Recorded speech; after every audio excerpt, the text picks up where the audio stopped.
Tamil Nadu Chief Minister M. K. Stalin expresses pleasure in welcoming the chairman and members of the 16th Finance Commission to the state. Speaking on behalf of the people of Tamil Nadu, Stalin stated that he believes the Commission's recommendations will address the expectations of all states and contribute significantly to India's transformation into a developed nation. He emphasized the crucial role the Finance Commission's recommendations will play in shaping the country's future economic landscape.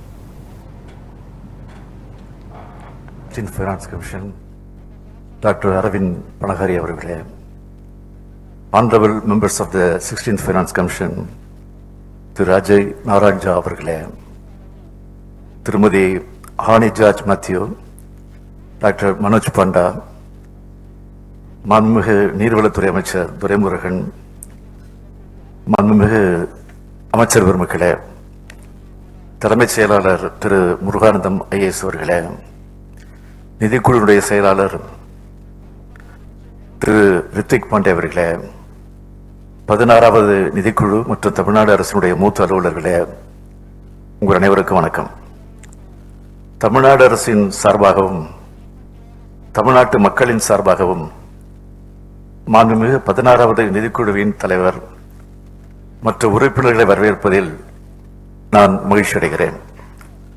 புகழ்பெற்ற பொருளாதார அறிஞர் doctor Aravind பனகரே அவர்களின் சீரிய தலைமையின் கீழ் அமைக்கப்பட்டு இன்று தமிழ்நாட்டிற்கு வருகை புரிந்திருக்கும் 16வது நிதிக்குழுவின் பரிந்துரைகள் பரந்து விரிந்த இந்திய திருநாட்டின் அனைத்து மாநிலங்களின் தேவைகளையும் எதிர்பார்ப்புகளையும் நிறைவு செய்து இந்தியாவின் உலகின் பொருளாதார வல்லரசு நாடாக மாற்றும் வகையில் அமைந்திடும் என்று நான் நம்புகிறேன்.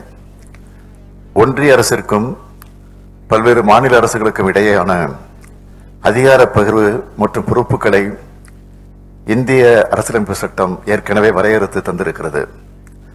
அத்தகைய வழிகாட்டுதலின்படி நாம் கடைபிடித்து வரும் கூட்டாட்சி தத்துவத்தை பின்பற்றி இந்தியாவின் பல்வேறு மாநிலங்கள் தமது மாநிலங்களின் உரிய தேவைகளை நிறைவேற்றுவதுடன் நாட்டின் வளர்ச்சிக்கும் உரிய பங்காற்றி வருகின்றன.